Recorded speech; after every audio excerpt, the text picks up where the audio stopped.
Assalamualaikum warahmatullahi wabarakatuh. Perkenalkan, nama saya Mirna Mustika Dewi dengan NIM 2405001500016. Pada kesempatan kali ini saya akan mempresentasikan mengenai 5 artikel yang sudah saya analisis bersama rekan saya Hurul Ain.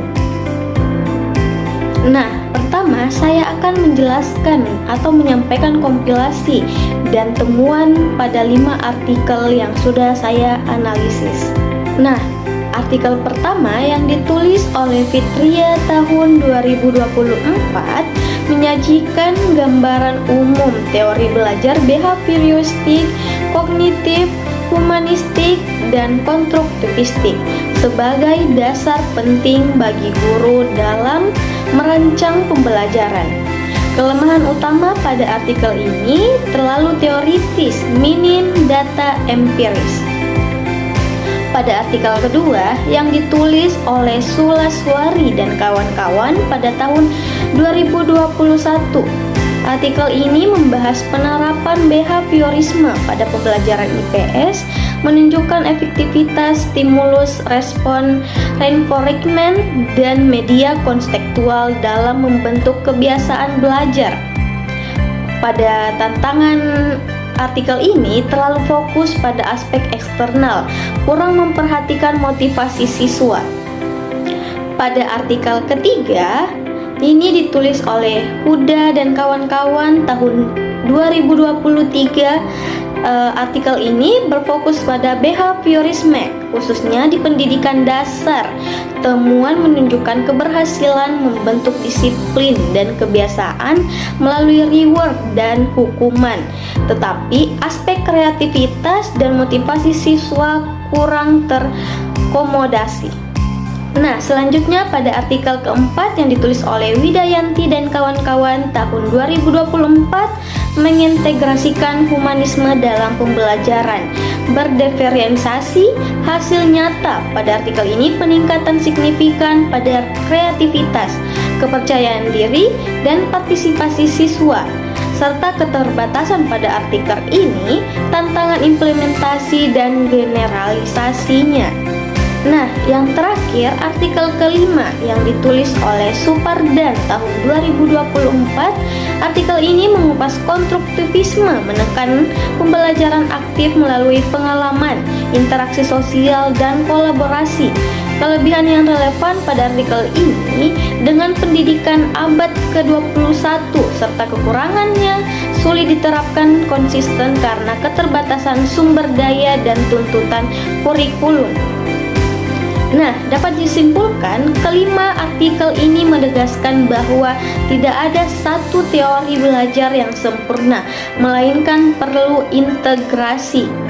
Behaviorisme membangun disiplin dan kebiasaan, humanisme mengembangkan potensi dan kepercayaan diri, konstruktivisme mendorong pembelajaran aktif dan kritis, serta dengan kombinasi tersebut, praktik pendidikan menjadi lebih menyeluruh dan adaptif sesuai karakteristik peserta didik. Nah, selanjutnya kita akan membahas tentang perbandingan antara 5 artikel yang sudah saya analisis bersama rekan saya. Pada artikel yang pertama dengan judul Teori-teori belajar dan aplikasinya dalam pembelajaran. Artikel ini memberi landasan umum tentang 4 teori belajar seperti behavioristik, kognitif, humanistik, dan konstruktivistik, namun bersifat teoritis. Selanjutnya pada artikel yang kedua dengan judul Teori Belajar, Behaviorisme, Teori dan Praktiknya dalam Pembelajaran IPS, dan juga pada artikel yang ketiga dengan judul Implementasi Teori Belajar Behavioristik dalam Proses Pembelajaran. Nah, kedua artikel ini memperdalam teori behaviorisme. Pada artikel yang kedua, menekankan penerapan pada mata pelajaran IPS dengan stimulus respon dan media kontekstual. Sedangkan pada artikel yang ketiga fokus pada pendidikan dasar dengan reward hukuman. Keduanya lebih efektif membentuk kebiasaan, tetapi lemah pada aspek motivasi dan kreativitas.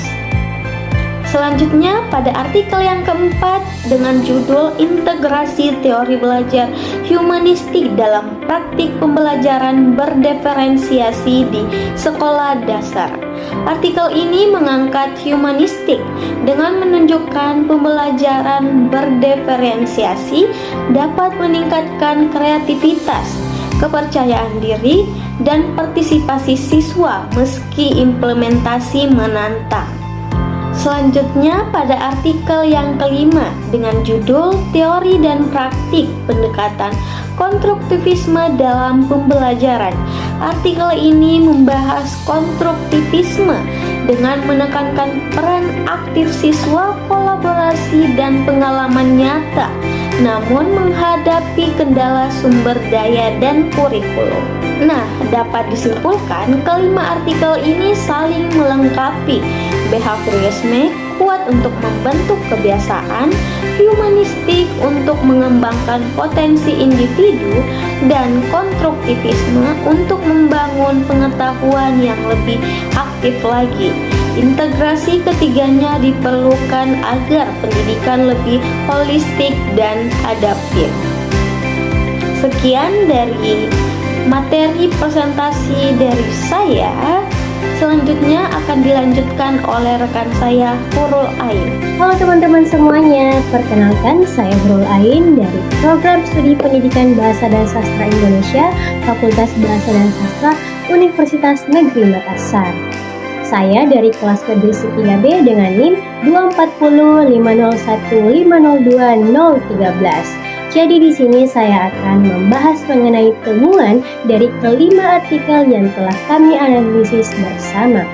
Nah, temuan artikel pertama yaitu teori belajar behavioristik, kognitif, humanistik, konstruktivistik, relevan untuk pembelajaran. Namun, keberhasilan sangat bergantung pada kompetensi guru, kondisi lingkungan, dan karakter siswa.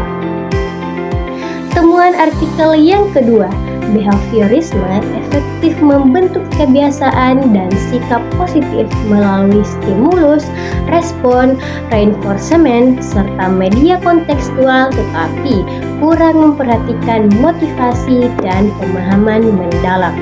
Selanjutnya, temuan artikel yang ketiga, behaviorisme di sini juga efektif di pendidikan dasar untuk disiplin dan kebiasaan melalui reward hukuman.